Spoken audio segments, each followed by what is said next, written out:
The scanner beeped 3 times in quick succession. David Reed frowned at the display screen, showing thermal readings that made no sense. Nothing on Titan 7 should be generating heat. The entire moon was a frozen wasteland of ice and rock, abandoned by every living thing in the galaxy. He tapped the controls, thinking the equipment had malfunctioned. The readings stayed the same. A heat signature, faint but definitely there, coming from beneath an ice shelf 2 kilometers to the west. David guided his small research ship toward the coordinates. His job was simple: map mineral deposits, take core samples, file reports that nobody would read for months. Boring work, but it paid well and kept him away from the crowded inner colonies where people asked too many questions about his past. The ice shelf came into view through the front window. Massive and white, it stretched for dozens of kilometers in every direction. David brought the ship down carefully, landing on a flat section near the heat source. He pulled on his thermal suit and checked the seals twice before stepping into the airlock. The cold hit him like a physical force even through the insulated suit. His breath fogged inside the helmet as he climbed down the ladder onto the frozen surface. The temperature gauge on his wrist read minus 160 degrees. Cold enough to freeze a human solid in minutes without protection. David walked across the ice, following the readings on his handheld scanner. The signal grew stronger with each step. He reached a ridge where the ice had cracked and buckled, creating a small valley. At the bottom, he saw it, metal, dark and twisted, half buried in the ice. A ship, not human design either. The hull had strange angles and curves that human engineers never used. David slid down the slope, his boots crunching on the frozen surface. The wreckage was old, or at least it looked old. Ice had formed thick layers over the exposed sections. David walked around it, looking for a way inside. On the far side, he found a hole torn in the hull, probably from whatever caused the crash. He climbed through carefully, turning on the light attached to his helmet. The interior was dark and cold. Frost covered every surface, making everything look like it was made of white crystal. David moved deeper into the wreck, following the heat signature. The corridor opened into what looked like a cargo hold. And there, in the center of the room, David stopped breathing for a moment that a creature sat frozen in a massive block of ice. But this was no ordinary creature. It was huge, easily 4 times the size of a human. Wings, or what remained of them, were spread out and trapped in the ice. Scales covered its body, each one the size of David's hand. A long neck curved upward to a head that looked almost like the dragons from old Earth legends. David moved closer. The creature's eyes were closed. Frost covered its snout and claws. For a second, David thought it was dead. Then he saw it, a slight movement, the chest rising and falling, so slowly he almost missed it. The thing was alive. David's mind raced. He had heard stories about the Voltorians. Everyone in the colonies had. A species that looked like dragons, kept to themselves, rarely spoke to other races. Proud warriors who considered most other species beneath their notice. Especially humans. He should call this in. Follow proper first contact protocols. Let the diplomats and scientists handle it. That was the smart thing to do. The safe thing. The creature's eyes opened. Just slightly. Just enough for David to see the deep gold color of its iris. It looked at him with an expression that needed no translation. Pain, exhaustion, and something else. The look of someone who had given up hope. That a weak sound came from the creature's throat. A translator device on its chest flickered with dying power, producing broken words in standard galactic speech. Help, please. 3 weeks, so cold. 3 weeks. David looked at the ice encasing the creature. 3 weeks trapped here, slowly freezing to death, waiting for rescue that never came. The creature's eyes closed again, as if even that small effort had drained what little strength remained. David made his decision in that moment. Protocols could go to hell. He wasn't going to stand here and watch another living being die when he could do something about it. He keyed his radio. This is Research Vessel 74 to base station. I've found a crashed alien ship on Titan 7. 1 survivor, critical condition. I am attempting rescue. The response came back immediately. -74. Maintain distance and wait for proper authority. Do not engage in unauthorized contact. David reached up and switched off his radio. Sometimes doing the right thing meant ignoring the rules. He looked at the frozen Valtorian, at those massive wings trapped in ice, at the slow rise and fall of its chest. "Hang on," David said, even though he knew the creature probably couldn't understand him. "I'm going to get you out of there." He turned and headed back to his ship. He would need cutting tools, thermal equipment, medical supplies if he had any that would work on alien biology. Time was running out, and he had no idea if what he was planning would even work, but he had to try. David loaded the plasma torch into the cargo sled along with thermal blankets, portable heaters, and every medical supply he could find. His hands worked quickly, driven by the memory of those gold eyes looking at him with such desperate hope. The trip back to the wreck took only minutes, but it felt like hours. David kept thinking about what he knew of Valtorians. Not much, really. They came from a world called Valtoria, somewhere in the far spiral arm. A planet of mountains and volcanic activity where the temperature stayed warm year-round. No wonder the creature was dying here. This frozen moon was the exact opposite of everything its body was built for. He dragged the equipment through the hole in the hull and back to the cargo hold. The Valtorian hadn't moved. David set up the portable lights so he could see what he was doing. The ice block was massive, at least 3 meters tall and just as wide. David activated the plasma torch. A thin beam of superheated energy sprang to life, casting blue light across the frozen chamber. He approached the ice carefully and began to cut. The work was slow. Too slow. David had to be precise, keeping the torch moving so he didn't heat any one spot too much. If he cut too close, he might injure the creature. If he cut too far away, he would waste precious time the Valtorian didn't have. Sweat dripped down David's face inside his helmet despite the cold. His arms ached from holding the torch steady. He worked in a pattern, cutting away the ice in careful sections, letting the pieces fall away before moving to the next area. "Stay with me," David said as he worked, even though he knew the creature probably couldn't hear him. "I know you've been alone for 3 weeks. I know you probably thought nobody was coming. But I'm here now, and I'm not leaving until you're free." Hours passed. David's muscles screamed in protest, but he kept going. He talked while he worked, filling the silence with his voice. He told the Valtorian about Earth, about the oceans and forests. He described warm summer days and tropical beaches, anything he could think of that might be the opposite of this frozen hell. Slowly, the ice gave way. David exposed one of the wings first, careful around the delicate membrane between the supporting bones.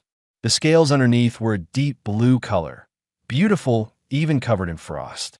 He moved to the torso next, cutting away the ice that pressed against the creature's chest. The Valtorian's breathing seemed a bit stronger now. Maybe it was David's imagination, or maybe the removal of the ice pressure was helping. Either way, David took it as a good sign and kept working. "You know," David said, cutting around the creature's neck, "I bet you have a family.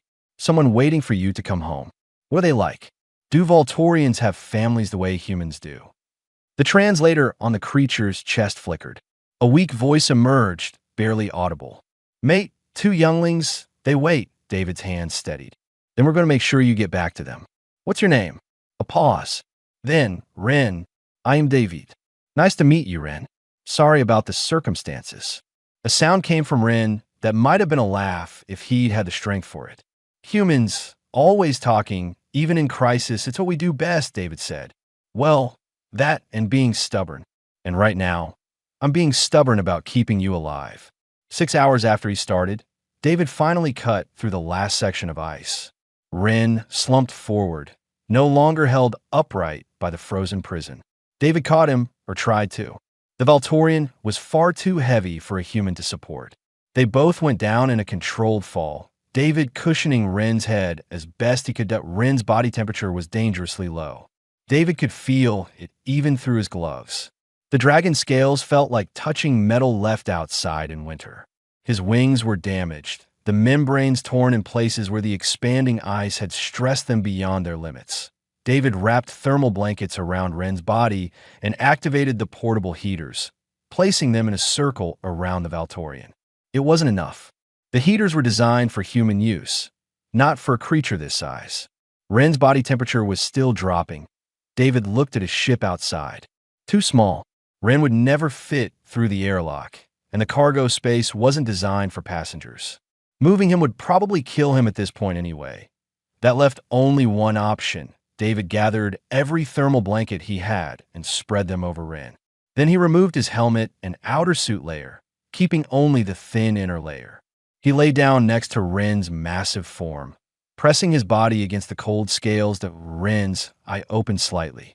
"What doing sharing body heat?" David said. "It's not much, but it's something. Humans run pretty warm compared to most species. Maybe it'll help." "You'll freeze." "Not if we keep each other warm," David said. He pulled the thermal blankets over both of them. "Besides, I told you I'm stubborn. I didn't cut you out of that ice just to let you die now." Through the long hours of Titan VII's night, David lay beside the alien dragon, his warmth slowly transferring to Wren's cold body. He talked when Wren seemed to be slipping away, telling stories about anything he could think of. Human history, old movies, bad jokes, anything to keep Wren conscious and fighting. And slowly, so slowly David almost didn't notice at first, Wren's scales began to feel less like ice and more like living flesh. Dawn on Titan VII meant the distant sun rose just enough to turn the black sky to deep purple. David woke stiff and sore, every muscle in his body protesting the night spent on the frozen floor. But he was warm under the blankets, and more importantly, so was Wren.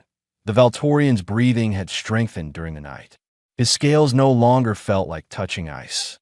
David carefully extracted himself from the nest of thermal blankets and checked Wren's vital signs with his medical scanner. Not perfect, but much better than yesterday that Wren's eyes opened fully for the first time since David had found him. They were clear now, focused and aware. "You stayed? Of course I stayed," David said. He activated a portable heater and held it close to Wren. "How do you feel?" "Like I was frozen for 3 weeks. Wren tried to move his wings and winced. "Damaged. Cannot fly." "The ice expanded and tore the membranes," David said. "But they can heal. You're alive, and that's what matters right now." Wren's gaze fixed on David with an intensity that was almost uncomfortable. "Why did you do this? Your kind and mine are not allies. We have barely spoken in all the years humans have been among the stars. My people have not been kind in our assessment of humanity." David shrugged.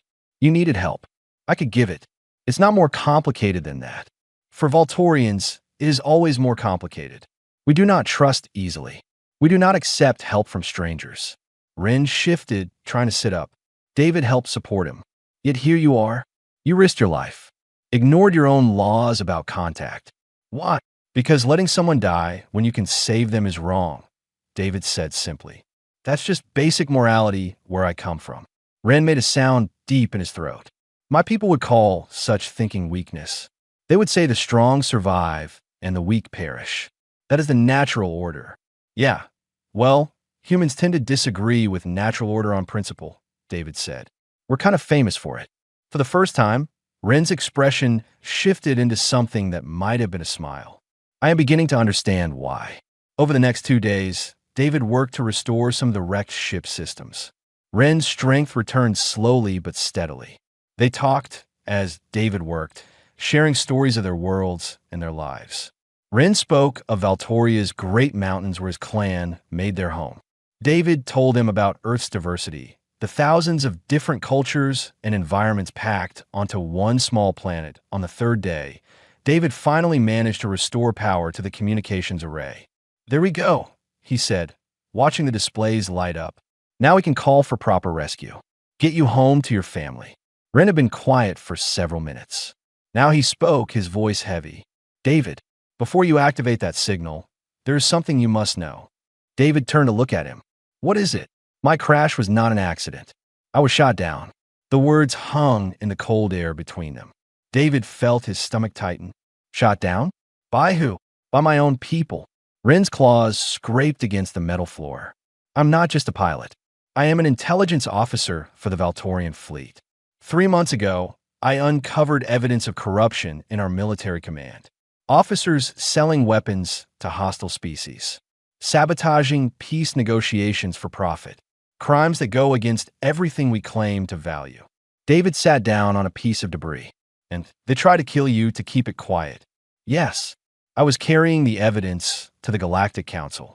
My ship was sabotaged before I left Valtorian space, set to fail after I jumped to hyperspace. I barely made it here before everything died. Ren looked at his damaged wings. They thought the crash would kill me. When it did not, the cold would finish the job. Where's the evidence now? Ren gestured toward a panel in the wall with one claw. In my ship's data core. Encrypted. Only I can unlock it, and only if I am conscious and willing. If they had recovered my body, frozen and dead, they could have destroyed it without anyone knowing. David walked to the panel and pried it open. Inside was a small cylindrical device, still intact despite the crash. He pulled it free and turned it over in his hands. This little thing? This is what they were willing to commit murder for. That little thing contains evidence that could bring down a dozen high-ranking officers and reshape Valtorian politics for a generation. Ren's voice was grim. And if I know my enemies, they will not simply assume I am dead. They will send someone to confirm it, to make sure the evidence is destroyed. As if summoned by his words, David's scanner started beeping. He pulled it from his belt and looked at the display. His blood went cold. We have a problem, he said. A ship just entered the system. Valtorian design. And it's heading straight for Titan 7. Ren struggled to his feet, his damaged wings spreading slightly despite the pain it must have caused. How long do we have? David checked the readings. At their current speed, maybe 20 hours before they reach us. Then we have no time to waste. Ren looked at David with those intense gold eyes. I will not ask you to risk yourself further. You have already saved my life. But if you help me now, you will make enemies of powerful Valtorians. Your own people may condemn you for interfering in our politics. David looked at the data core in his hand, then at Ren. The dragon who had given up hope until one human showed up. The father who wanted to get home to his family. The officer who was willing to die rather than let corruption stand. 20 hours, David said. Then let's not waste them. What do we need to do? David spent the next hours preparing his ship while Ren worked on extracting and securing the data core.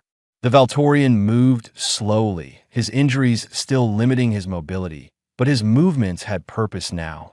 He was no longer the half-frozen creature waiting to die. He was a warrior preparing for battle. The ship approaching is a Talon-class cruiser, Ren said, reading data from what remained of his sensors. Military vessel. Small crew, maybe 10, but heavily armed. Can they track us if we run? David asked. Yes. My ship's distress beacon has been broadcasting since I crashed. They know exactly where I am. Ren's claws tightened around the data core. And they will not leave until they confirm I am dead and this is destroyed. David checked his own ship's capabilities. He had shields, but they were designed to protect against micrometeorites and radiation, not military-grade weapons. His engines were fast for a research vessel, but nothing compared to a warship. In a straight fight, he would last maybe 30 seconds. We need a plan that doesn't involve fighting, David said. Agreed, but running is not an option either. Ren looked at David steadily, which leaves only one choice. We must make them leave voluntarily. And how do we do that? Ren's expression shifted into something that showed teeth. We give them something they fear more than their superiors. We give them exposure. Over the next several hours, they worked together on Ren's plan. David used his ship's communication array to establish a connection to the nearest Galactic Council monitoring station, 3 systems away. Ren prepared a broadcast package, the data core's contents ready to transmit at a moment's notice. Once we do this, there is no going back, Ren said. The evidence will be public. My enemies will be exposed, but you will be caught in the middle of a political firestorm.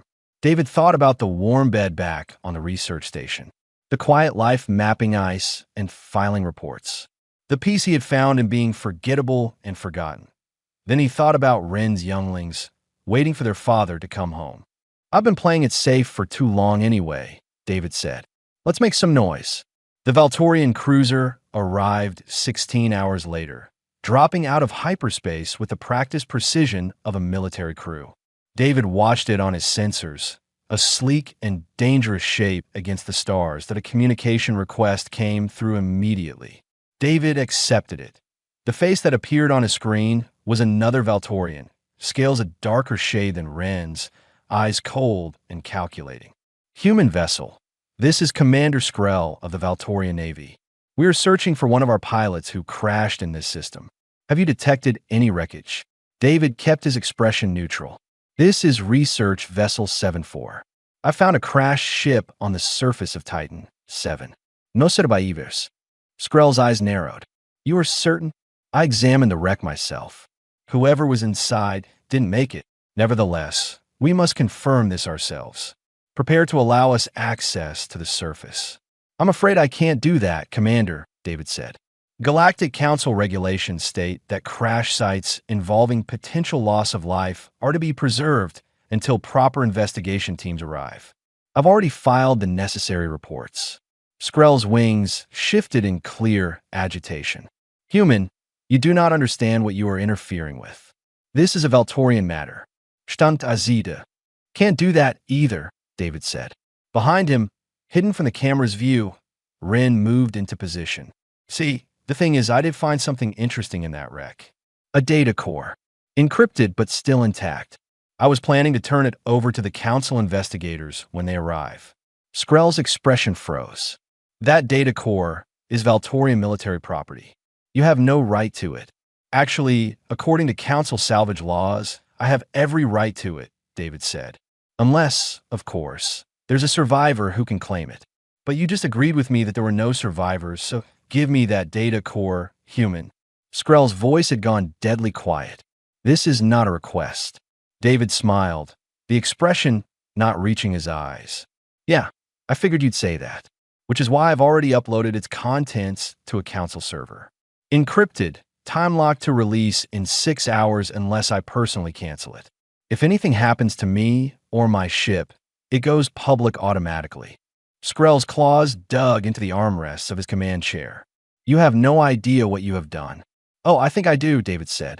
I've read some of the data. Very interesting stuff. Sales records, communication logs, bank transfers. The kind of thing that would be really embarrassing if it became public knowledge. The kind of thing people might kill to keep secret. Ren stepped into view of the camera. Skrell's eyes went wide. Hello, Commander, Ren said calmly. I believe you were told I was dead. Skrell recovered quickly, his expression hardening. Ren, you're under arrest for theft of military property and treason. I think not, Ren said. The evidence is already beyond your reach. You can kill me now, but that changes nothing. In 6 hours, everyone will know what you and your conspirators have done. Unless we destroy you both and claim the human suffered a tragic accident, Skrell said. David leaned back in his chair. See, that's where things get complicated for you, Commander. Because I'm not just some random researcher. I'm a human. And humans have this funny habit of taking it personally when their citizens get murdered. Earth would demand an investigation. A real one. With actual council oversight. Is that really what you want? The silence stretched long. David could see Skrell calculating, weighing his options. Finally, the Valtorian spoke. What do you want? Ren stepped forward, his presence filling the small space of David's ship despite his injuries. What we want is simple, Commander. You will leave this system immediately. You will report to your superiors that I died in the crash, wreckage unrecoverable due to ice conditions. And you will pray that when this evidence goes public, your name is not too deeply involved in the conspiracy. Skrell's scales rippled with barely contained anger. And if I refuse, then the data releases in 6 hours as planned, David said. And I make sure to highlight your presence here in my report to the Council. How you threatened a human civilian. How you tried to prevent a legitimate investigation. That kind of thing tends to make people look really carefully at your activities. I imagine they'll find all sorts of interesting connections. You are bluffing, Skrell said, but his voice lacked conviction. David brought up a secondary screen, showing the upload progress to the Council server. 97% complete. Am I?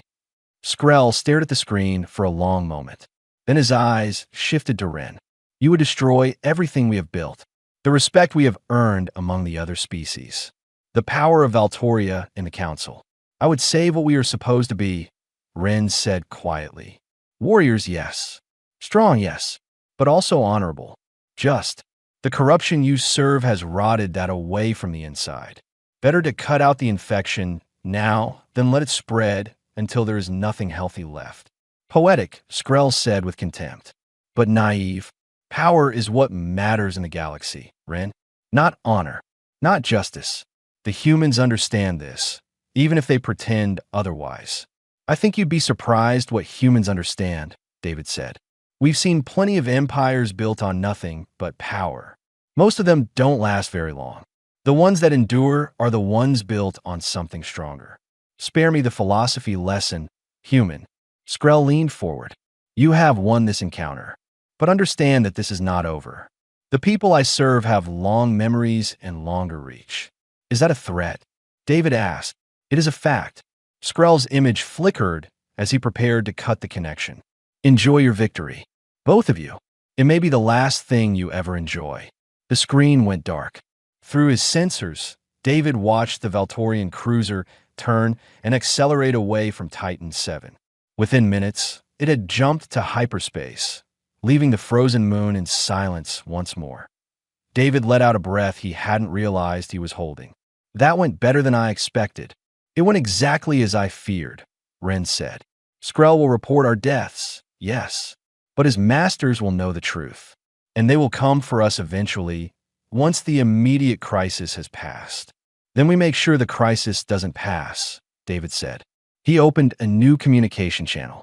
Time to stop holding the data hostage and actually release it. Ren placed a claw on David's shoulder, stopping him. Wait, once you do this, you are committed. There will be no going back to your quiet life. No more hiding on research stations at the edge of space. Are you certain this is what you want? David thought about it for maybe 3 seconds. Ren, 3 days ago, I was bored out of my mind taking ice samples. Now I'm involved in an interstellar conspiracy. I've made enemies of Valtorian military officers, and I've got a dragon as a friend. My life was quiet because I chose to make it that way. But you know what? Quiet is overrated. He pressed the release button. The data began transmitting across the galactic network, spreading to council servers, news agencies, and diplomatic channels. Within hours, every major government would have access to the evidence. There would be no stopping it now. Ren watched the upload progress with an expression David couldn't quite read. You sacrificed your peace for someone you barely know, for a cause that is not your own. Why? Because it became my cause the moment I decided to cut you out of that ice, David said. And because you're not someone I barely know anymore. You're a friend. The words seemed to affect Ren deeply. His wings folded tight against his body, a gesture David had learned meant strong emotion. Valtorians do not make friends easily. We have allies, battle companions, clan members, but friends. He looked at David. That is something else, something rare. Well, get used to it, David said, because we're going to need to stick together through what comes next. Over the next several hours, the galaxy began to react. David's communication panel lit up with incoming messages, some from council investigators requesting his testimony, some from news agencies wanting interviews, a few from Earth Diplomatic Corps asking what the hell he thought he was doing, and one from Ren's family that Ren's claws trembled as he accepted the call. The screen filled with the face of another Valtorian, female, her scales a lighter shade of blue. 2 smaller faces crowded into view, younglings with wide eyes and excited voices. Father, you are alive. The emotion in Ren's voice was almost too much for David to hear.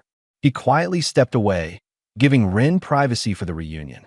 Through the thin walls of the ship, he could hear Ren speaking in his own language, words David didn't understand but whose meaning was clear anyway. Love, relief, joy. The sound of a family made whole again. 20 minutes later, Ren ended the call. His eyes were wet, something David hadn't known Valtorians were capable of. They thought I was dead. 3 weeks with no word, no signal. My mate had begun funeral preparations. But now they know the truth, David said. And you'll see them again soon. Yes. Wren straightened, his warrior's composure returning. But first, we must face the council. Give our testimony. See this through to the end. Together, David said. Wren extended his claw. David gripped it in a handshake that bridged two species. Together, Wren agreed. The council chambers on Station Unity were designed to accommodate hundreds of species, from the massive silicon-based granites to the tiny, floating wisps.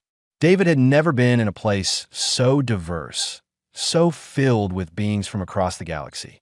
It was overwhelming and humbling at the same time that he sat beside Wren in the section reserved for witnesses.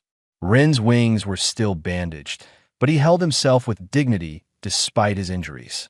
They had spent the last 3 months preparing for this moment, working with council investigators, providing evidence, building an airtight case. The results had been explosive. 12 Valtorian officers arrested, 17 others under investigation. The entire Valtorian military command structure had been forced to undergo emergency reforms. And at the center of it all was the story of a pilot left to die on a frozen moon and the human who refused to let that happen. The chief counselor, a methane-breathing species whose name David couldn't pronounce, called the session to order. We have reviewed the evidence provided by Officer Wren of Valtoria and civilian David Reed of Earth. The case against the accused is substantial and damning. Does anyone wish to speak before we render judgment? Wren stood. I wish to speak, counselor. Proceed. Wren's voice carried across the chamber.